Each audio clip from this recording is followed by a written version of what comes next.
Bonjour, homme de Dieu. Je vais vraiment vous dire merci pour tout ce que vous avez dit sur ma vie. Dieu vous a utilisé vraiment pour rentrer en profondeur parce que depuis c'est notre prière, les choses n'avancent pas dans la famille, les gens se marient, mais bon, il y a toujours des difficultés et autres. Mais vous êtes rentré en profondeur sur la maison parce qu'on se posait toujours la question, qu'est-ce qui se passe dans cette maison qui est au village? Parce que chaque année, il faut qu'on envoie des corps dans cette maison-là. Chaque année, chaque année, chaque année.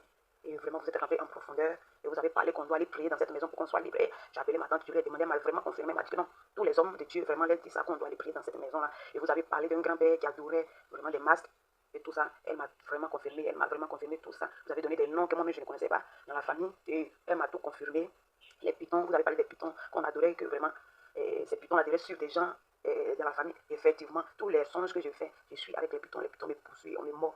Et vous avez parlé aussi que le masque qu'on adorait aussi, c'était pour suivre certaines personnes pour ne pas qu'ils se marient dans la famille. Effectivement, c'est vrai. Quand tu te maries même, tu n'as pas la paix. Tu te maries même, tu veux, vous parlez de divorce, parce que vraiment rien ne va dans la famille.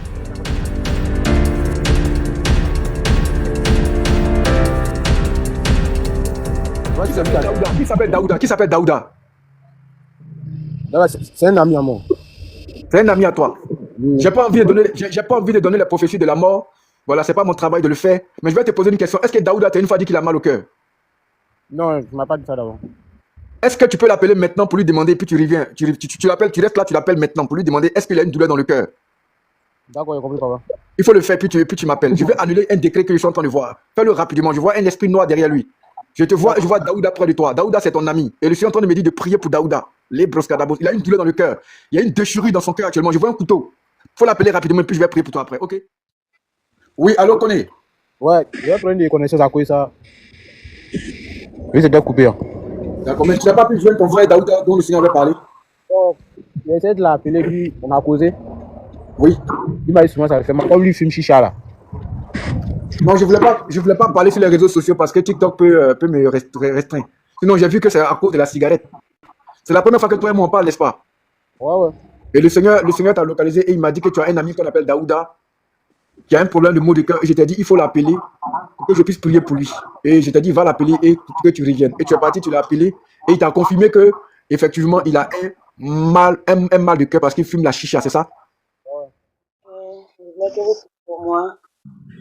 Parce que depuis là, j'ai plus de 30 ans, mais bon, il n'y a pas un homme sérieux qui vient vers moi pour me demander en mariage. Tous les hommes qui viennent, c'est les gens qui cherchent seulement et qui veulent seulement, voilà, accoucher avec toi, les gens qui veulent, les passagers, voilà. Donc, je veux que vous priez pour moi, pour que Dieu me fasse croiser mon homme, voilà, et que vous priez aussi encore pour moi, pour que mes activités marchent, parce que bon, je vais de haut, je retombe, bon, je ne sais plus, voilà. Je monte, je descends, je monte, je descends, rien n'avance dans ma vie, voilà. J'aimerais que vous priez pour moi. Alléluia. Quand je te dis le mot Akan, ça veut dire ça te dit quoi? Le mot Akan, ça te dit quoi? Akan. Oui, je suis à Caen. Tu es Akan. Je viens du groupe Akan. Tu viens du groupe Akan. Tu viens du groupe Akan. Oui. Ok. Les barreaux dans l'ossaille qui dit l'ostadade. Mayon tikin tala broska da shadabora de bostada in. Lo kin de astadadi kala ora da bo shadaiste de bos. Les canta la quinta la co paradis qui les shaita la bros. Le Seigneur me plonge dans la 3e génération de ta famille. Je ne suis pas dans la génération de ton père, ni de ton grand-père. Je suis dans la génération de ton arrière-grand-père. C'est le côté maternel. Est-ce qu'on t'a une fois parlé d'une femme qu'on appelle Sophie? Sophie. Non. Les braskada indero sake de bo shadabos. C'est la première fois que toi et moi nous parlons sur mon live. Je te connais pas. Mais dès l'instant que tu as parlé, je pouvais pas savoir que tu es en Côte d'Ivoire, ni que tu es à Caen. Peut-être que tu pouvais être au Cameroun, au Gabon, en France. Mais Dieu m'a dit à Caen. Et tu m'as dit que tu es à Caen. Mais j'entends un nom qu'on appelle Sophie. Et le Seigneur est en train de me montrer un masque. Je ne sais pas, Sophie, comme on le dit en Akan. Re broskadabos. Alléluia. Le Seigneur est en train de me montrer un esprit. Je ne sais pas qui connaît le mot Sophie en Akan, comment on le prononce, mais le Seigneur est en train de me montrer un masque. Écoute-moi bien. Le masque, c'était un masque féminin. Et c'était un masque qui était adoré dans ta famille, dans la 3e génération. Et ce masque-là, lorsqu'il est dans la famille, les femmes qui doivent adorer ce masque et le représenter ne se marient pas. Ne se marient pas. C'est pourquoi tu vas remarquer que dans ta famille, il y a des femmes qui sont célibataires à vie. Ils sont devenus vieilles et qui sont mortes seules. Parce qu'il y a une lignée que cet esprit-là localise.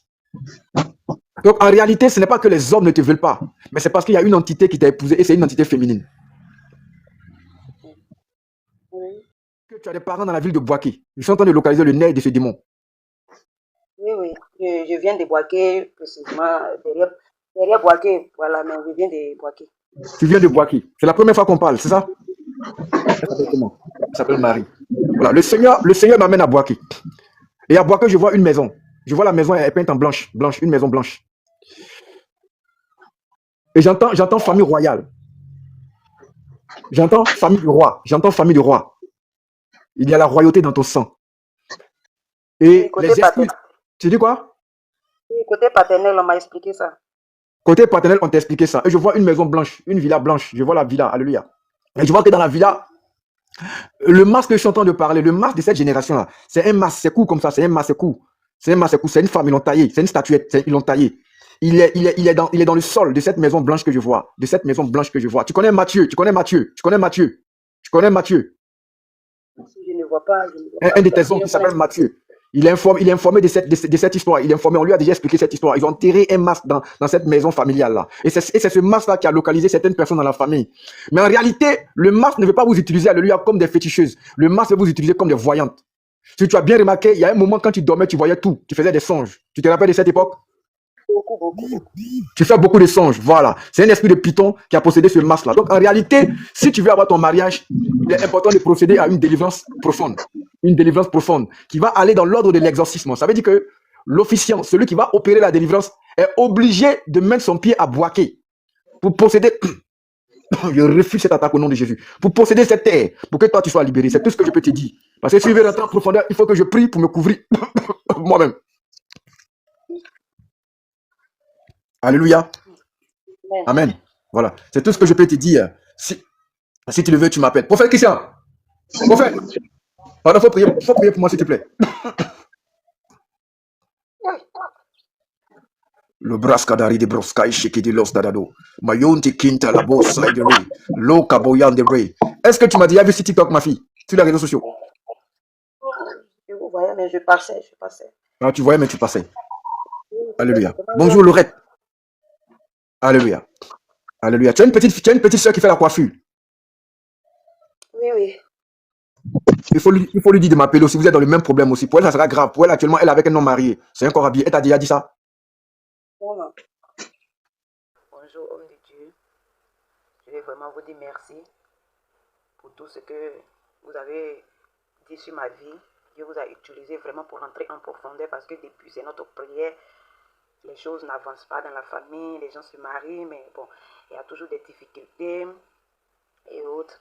Mais vous êtes rentré en profondeur sur la maison parce qu'on se posait toujours la question, qu'est-ce qui se passe dans cette maison qui est au village?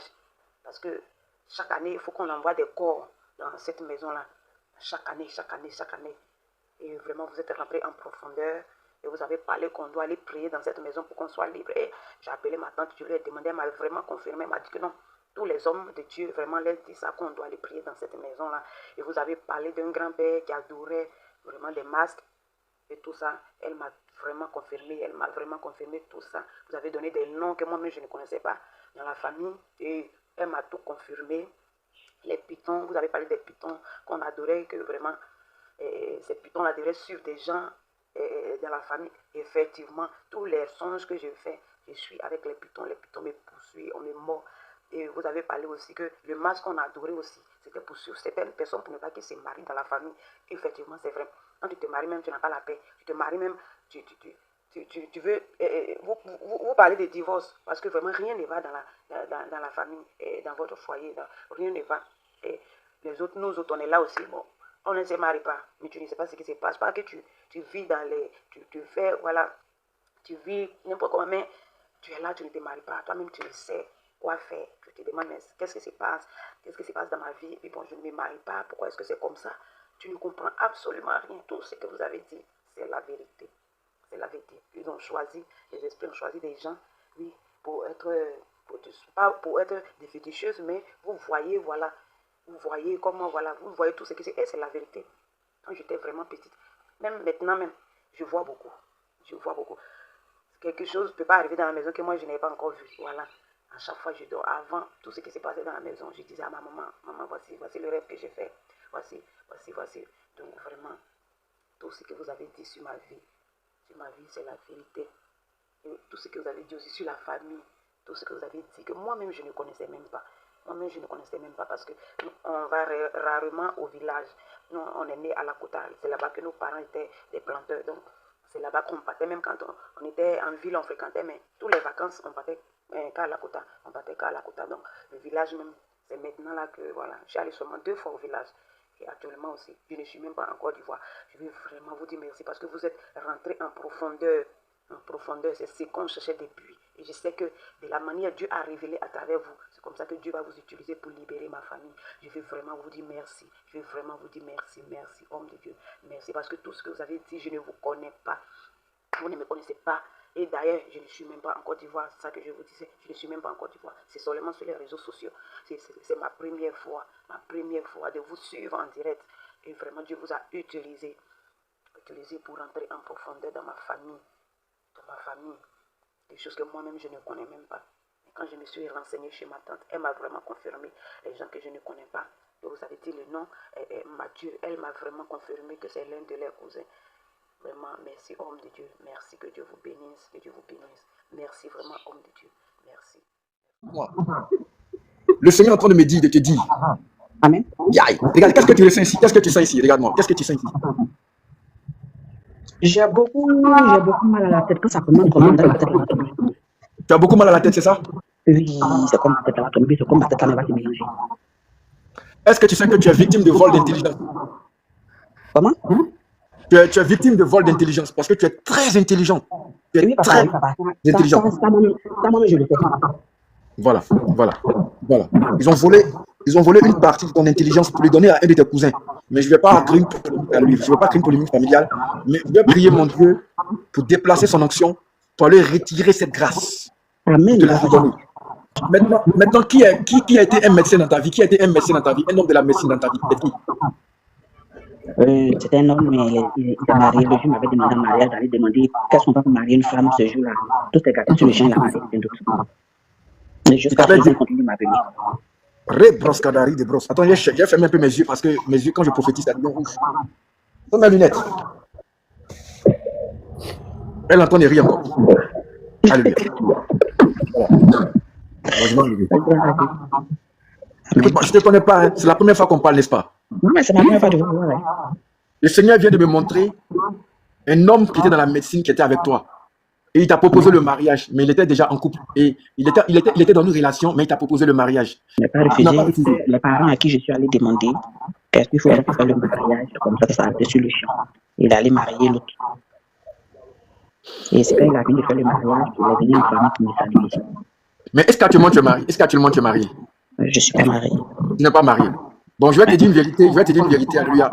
Ce monsieur-là, c'était ton mari. Moi, je ne te connais pas. Et le Seigneur m'a dit que tu étais avec un homme de la médecine. C'était ton mari. Tu es convaincu même que c'était ton mari. Ton âme même te dit que c'était ton mari. Mais il y a eu une certaine nonchalance dans les démarches. Et ça fait que le monsieur, dans la colère, il allait pour une femme. En fait, c'est dans la colère qu'il allait pour une femme. Hein.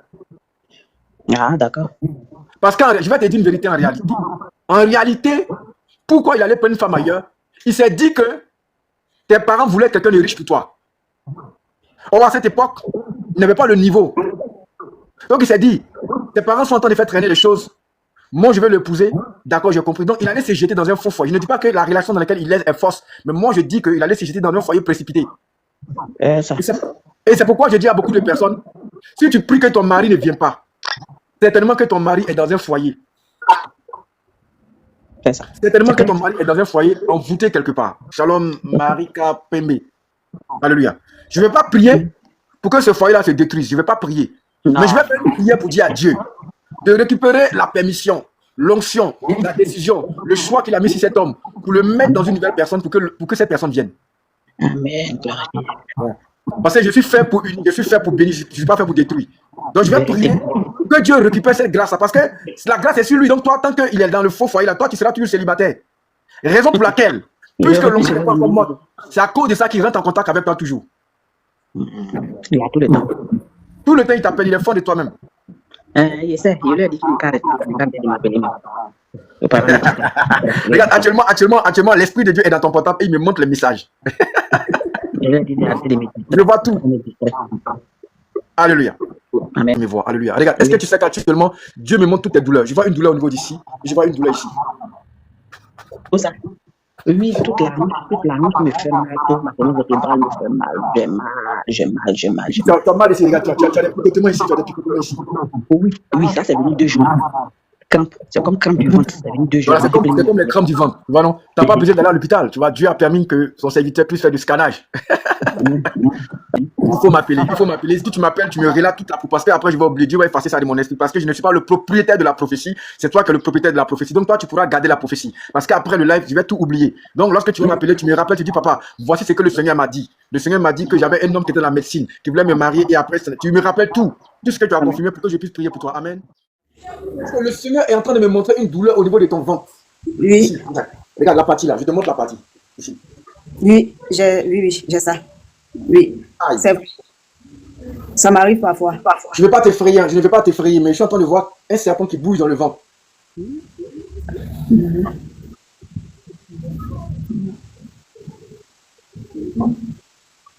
Oh, Toi, même pas plus tard que la semaine passée, ça m'est arrivé. il y a un serpent dans le ventre qui bouge. Oui. Moi, je suis en train de voir une relation que tu as eue, alléluia, il y a 7 ans de cela. 7 ans. Il y a 7 ans de cela, je suis en train de voir une relation que tu as eue avec quelqu'un qui était de ton même village. Est-ce que tu vois? Oui. Voilà. À partir de cette relation-là, les sorciers de ton village sont rentrés, alléluia, dans le truc du monsieur et ils ont mis, alléluia, une puce mystique dans ton ventre. Mais le problème, c'est que ce qui est dans ton ventre a un caractère, alléluia, a un caractère passif. Ça veut dire que ce n'est pas un mal que tu reçois au quotidien, mais il vient dans le sens de signaler tout ce que tu fais dans la vie. C'est un esprit de python et le python est un voyant. Donc tout ce que tu fais dans ta vie est transmis depuis le village. Ils n'ont même pas besoin de déléguer un sorcier pour venir près de toi. Il y a déjà quelqu'un dans ton ventre qui fait le travail. Mais le problème, c'est que l'un de tes enfants peut être contaminé par cet esprit qui est dans le ventre. Et je suis venu dire une vérité à quelqu'un que vous n'avez jamais entendu. Je vais le dire. Parce que Dieu veut que je donne ce secret-là. La sorcellerie primitive te donne à partir du ventre. On met un serpent dans ton ventre. Et lorsque tu tombes enceinte, le serpent, lui, enseigne à l'enfant la sorcellerie. Et lorsque l'enfant vient au monde, il y a ce qu'on appelle les PES, les perceptions extrasensorielles. L'enfant peut voir les yeux fermés, l'enfant peut entendre lui les oreilles bouchées, l'enfant peut toucher sans faire bouger la main. C'est ce qu'on appelle la perception extrasensorielle. Donc l'enfant a des dons mystiques et il est mieux d'être utilisé en sorcellerie. C'est cela qui devient les maîtres en sorcellerie. Donc en réalité, tu es dans un problème, tu es dans un programme où on veut initier un de tes enfants à partir du ventre. C'est pourquoi dans cette partie-là, je vois la prison dans laquelle le serpent est. Maintenant, dans ta famille qui est baoulée, c'est côté maternel. Côté maternel. Oui. Il faut rentrer en contact avec moi. S'il te plaît. Est-ce que tu peux imposer ta main? Je vais demander à mon Dieu de te donner la prospérité financière parce que c'est la seule chose qui te manque. D'accord, Il papa. m'a dit de ne pas parler de la famille. Et je vais prier pour tes finances. D'accord, papa. Tu connais une personne qu'on appelle Augustin? Augustin. Oui. Oui, papa. Augustin est qui pour toi? C'est un ami, il s'est trompé de numéro. On cause comme ça. Mais est-ce que tu sais que Augustin, il t'aime et il veut t'épouser? Papa, il m'a jamais dit ça. Je sais pas. Mais c'est parce que c'est un peureux, my God. Mais toi-même, tu es une femme. Quand un homme prend son temps pour t'appeler à chaque fois, là, tu penses que c'est camaraderie qu'il veut faire? Il a ses amis camarades. Non, papa. Tu lui as déjà dit que tu es avec un homme. Oui, papa. C'est ce qu'il a freiné. Parce qu'il est beaucoup jaloux. Et il t'aime fortement. D'accord, Si papa. tu penses que je mens, c'est la première fois que toi et moi on parle, n'est-ce pas? Oui, papa, je ne te connais pas. Ok. Si tu penses que je mens, après tu prends ton portable et puis tu lui dis que tu as croisé un apôtre sur les réseaux sociaux qui a dit qu'elle parle avec Augustin. Augustin veut l'épouser. Mais comme tu as dit à Augustin que tu es avec un homme, Augustin est resté dans son coin. Parce qu'il est très jaloux, il ne veut pas partager ce qu'il aime. Tu lui poses la question. Je suis en train de voir un garçon près de toi. Je ne sais pas si tu as couché ou bien si tu es en train de me faire une vision. Je vois un petit garçon près de toi. Petit garçon à côté de moi. Je suis dans mon lieu de travail. Tu es dans ton lieu de travail, mais il y a un petit garçon près de toi. Oui, oui. Alléluia. Amen, papa. Oui, oui. Cet enfant a une grande destinée. Je ne te connais pas, mais Dieu m'a fait une géodéportation. Je suis, alléluia, dans la dimension de l'omniprésence de Dieu et je suis près de toi. avec le Saint-Esprit et Dieu me montre, alléluia, un enfant qui est près de toi, mais l'enfant a une grande destinée. L'enfant a une grande destinée, mais il y a un problème, alléluia, il y a un problème au niveau de la famille de l'enfant. Parmi les parents, il y a une qui va prendre l'enfant pour partir. Il y a un événement qui va arriver où entre l'homme et la femme, je crois que c'est la femme, elle prendra l'enfant pour partir.